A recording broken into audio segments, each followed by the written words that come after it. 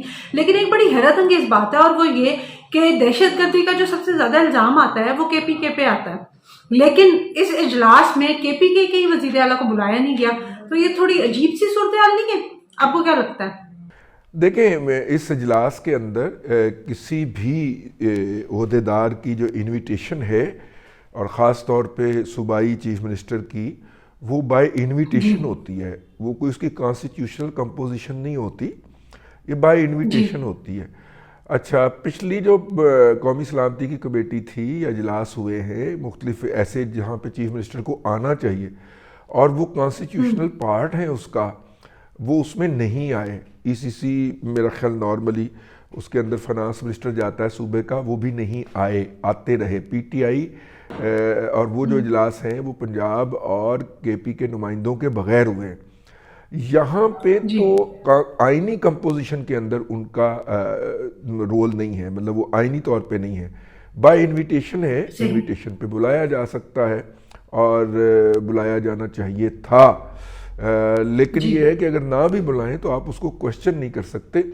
ہاں، اس بنیاد کے اوپر ہم کہہ سکتے ہیں کہ جناب جو ہے وہاں پہ چونکہ میجر آپریشن وہاں پہ ہونا ہے، اس وقت سب سے زیادہ بھتے جو دے رہا ہے کوئی وہ کے پی کے وزراء ہیں. Even chief minister Mahmood Khan جو ہیں وہ بھی طالبان کو بھتہ بھجواتے ہیں ہر مہینے اپنے سروائیول کے لیے کہ وہ ان کے خلاف کوئی کارروائی نہ کریں. تو ان کو بلا کے پوچھا جانا چاہیے تھا. میرا بھی یہی خیال ہے کہ بھائی جان یہ جو آپ بھتہ بھجواتے ہیں وہاں پہ اس کی کیا صورت ہے اور آپ کیوں بھجواتے ہیں اور آپ کیوں ایکشن نہیں لیتے اس حوالے سے. لیکن آج کی دوسری اہم خبر جو ہے جو کہ ابھی تک میڈیا پہ نظر انداز ہے وہ یہ ہے کہ وہ جو ملزم نوید تھا اس کو گجرانوالہ کی دہشت گردی کے عدالت میں پیش کر دیا گیا ہے، جس کو عمران خان کے اوپر حملے کے حوالے سے گرفتار کیا گیا ہوا ہے. اور اس کو جوڈیشل ریمانڈ پہ نہیں بھیجا، پھر پولیس کی کسٹڈی میں دے دیا 14 دن کے لیے کہ اس کا ایک پولیگرافک ٹیسٹ ہونا ہے. یہ کہہ کے ریمانڈ لیا گیا ہے اس کا. 47 دن ہو گئے اس کو ریمانڈ کے اوپر، لیکن پھر دہشت گردی کے جج صاحب جو ہیں انہوں نے بھجوا دیا اس کو.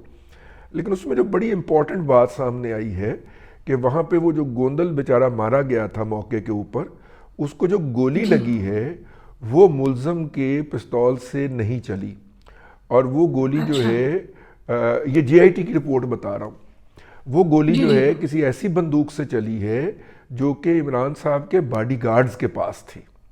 اس طرح کی کوئی بندوق ہے جس سے وہ گولی چلی ہے. یہ جے آئی ٹی کی رپورٹ ہے جو عدالت میں پیش ہوئی ہے.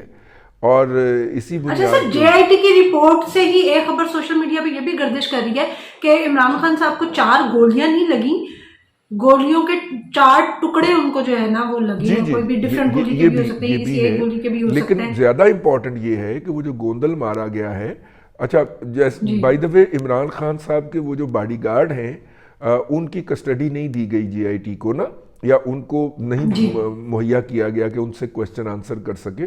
وہ تو جب مزید شروع ہوگا تو پھر پتہ چلے گا. لیکن یہ زیادہ بڑی خبر ہے، اور خبر تو یہ بھی ہے کہ جناب عمران احمد خان نیائی صاحب نے کوئی وائٹ پیپر شائع کیا ہے. وہ کیا ہے سلسلہ؟ سر وہ اس میں اکانومی کے حوالے سے کوئی بات چیت جو ہے وہ کی گئی ہے کہ جی انہوں نے اکانومی کا کس طرح سے بڑا غرق کیا ہے، اور وہ مور اور لیس وہی صورتحال ہے جس پہ کل ہم لوگوں نے پورا ویلاگ کیا تھا اکانومی سے ریلیٹڈ، کہ معیشت کا جو ہے برا حال ہوتا جا رہا ہے، پر اس حکومت کے کان پہ جھوم بھی نہیں رہی میری. اچھا دیکھیے، ایک بات ہے، آج ہمیں اس فورم پہ پوری رسپانسبلٹی کے ساتھ یہ بات کر دینی چاہیے. بات یہ ہے کہ 2008 میں پاکستان کے اندر جو تھا وہ چاول کی فصل بہت زیادہ ہو گئی، اور اتنی زیادہ ہو گئی کہ اب گلی محلے کے بازار میں سے گزرتے تو ریڑھیوں کے اوپر چاول بک رہے ہوتے، اور پتہ چلا کہ عالمی منڈی میں اس کے ریٹ بہت کم لگ رہے ہیں، تو لہٰذا فصل زیادہ ہو گئی تھی، تو لہٰذا اس لیے یہ چاول بہت سستے ہو گئے۔ اس وقت چاول بک رہے تھے تھوک میں 60 سے 70 روپے کلو، اور پرچون میں ریڑھیوں پہ 80 روپے کلو۔ اگر آپ اس کو معیار مان لیں، میں آپ کے لیے ایک امپورٹنٹ پوائنٹ ریز کر رہا ہوں کہ جناب 2008 کے اندر جو تھی وہ چاول کی قیمت جو تھی وہ 80 روپے تھی کنزیومر پرائس، اور آج قیمت جو ہے وہ 320 روپے ہے۔ تو اس کا مطلب ہے کہ چاول کی آپ کہہ سکتے ہیں، اسٹیٹمنٹ دے سکتے ہیں کہ چاول کی قیمت کے اندر 400% اضافہ ہوا ہے۔ یہ اسٹیٹمنٹ دے سکتے ہیں نا؟ اب کتنی دیر میں ہوا ہے، کتنا ہوا ہے، یہ ہم نہیں بتائیں گے، لیکن آپ نے اگر ہیجان برپا کرنا ہو کہ دیکھیں جناب کتنا ظلم ہو گیا، چاول کی قیمت میں 4 گنا اضافہ ہو گیا ہے، یہ کتنی نااہل گورنمنٹ ہے۔ موجودہ حکومت کا جو آج کا وائٹ پیپر ہے، یہ بنیادی طور پہ اسی طرح کا ایک گمک ہے۔ انہوں نے بیس ایئر چینج کیا اپنی جی ڈی پی کو بتانے کے لیے، بڑھا کے دکھانے کے لیے، جو اتنی نہیں تھی ویسے بائی دا وے جتنی یہ کلیم کر رہے ہیں کہ جناب 5.4 کے 6.2 کی بات، 5.4 کی بات کر رہے ہیں کہ جناب پروجیکشن آ گئی تھی۔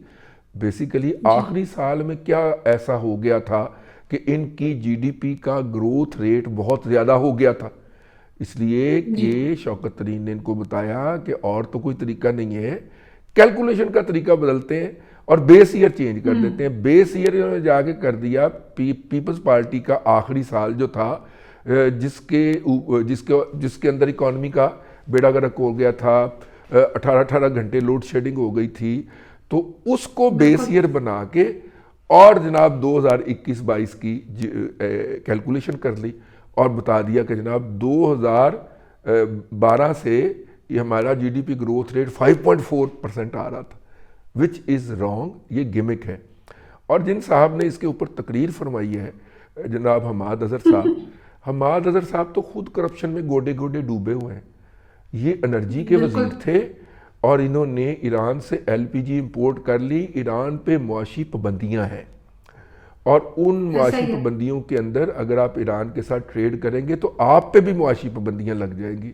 وہ ابھی تک پاکستان جو ہے وہ عالمی سطح کے اوپر اس کی صفائیاں دیتا پھر رہا ہے کہ جناب نہیں، وہ جہاز جو تھا ایل پی جی کا جو حماد اظہر نے منگوایا تھا، اور ان کا اعتراف قومی اسمبلی کے فورم پہ موجود ہے، انہوں نے کہا تھا کہ جناب وہ جہاز جو تھا وہ تو جی عراق کا تھا، جی عراق پہ تو پابندیاں نہیں ہیں، لیکن وہ دنیا کہتی ہے کہ وہ عراق کی ایل پی جی نہیں تھی، وہ ایران کی تھی اور سستی مل رہی تھی، ان صاحب نے منگوا لی تھی۔ آج ہمیں حماد اظہر بتا رہا ہے کہ اکانومی کی حالت بہت بری ہے۔ یہ حماد اظہر اس وقت وزیر تھا جب پیسے آئے، کن کے لیے آئے؟ کرونا سے نپٹنے کے لیے آئے۔ $2.5 ارب ہمیں آئی ایم ایف نے دیا بغیر کسی وجہ کے، اور $2 ارب ہمیں ورلڈ بینک نے دیا۔ ابھی امریکہ نے جو امداد دی، چائنا نے جو دی، برطانیہ نے جو دی، سعودیہ نے جو دی، قطر نے جو دی، یو اے ای نے جو دی، اس کو ہم شمار نہیں کر رہے، ٹھیک ہے؟ یہ تقریباً $5 ارب سے زیادہ رقم آئی تھی، اور انہوں نے $5 ارب سے دنیا نے کہا جی اس کے ہسپتال بنائیے، اس کی ویکسین خریدیے اور یوں لوگوں کو بچائیے۔ اب وہ اس کی اپنا کیا نام ہے، فواد چودھری کی تو وہ گفتگو جو اس نے لکھ کے عمر فاروق ظہور کے ساتھ دبئی میں کر رہا تھا کہ میں آپ کو ٹھیکہ لے کے دیتا ہوں ویکسین کا، اور ہم وہ ویکسین روکیں گے جو مفت میں آ رہی ہے۔ جی، جب ان کی یہ حالت بڑا اچھا ریٹ لے کے دیں گے، جب اس کی یہ حالت دیکھی تھی تو پھر ہمیں امریکہ نے ویکسین دینا شروع کر دی کہ یہ تو اپنے لوگوں کو مارنے لگے۔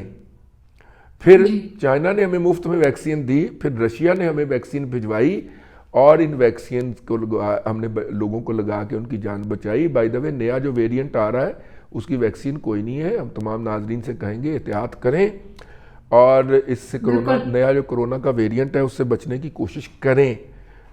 اور جو ہے اس دفعہ حکومت نے کوئی بھی جگہ نہ بند کرنے کا فیصلہ کیا ہے کہ تاکہ ہرڈ جو امیونٹی ہے وہ پیدا کی جا سکے، تمام لوگوں میں تھوڑی تھوڑی تقسیم ہو جائے۔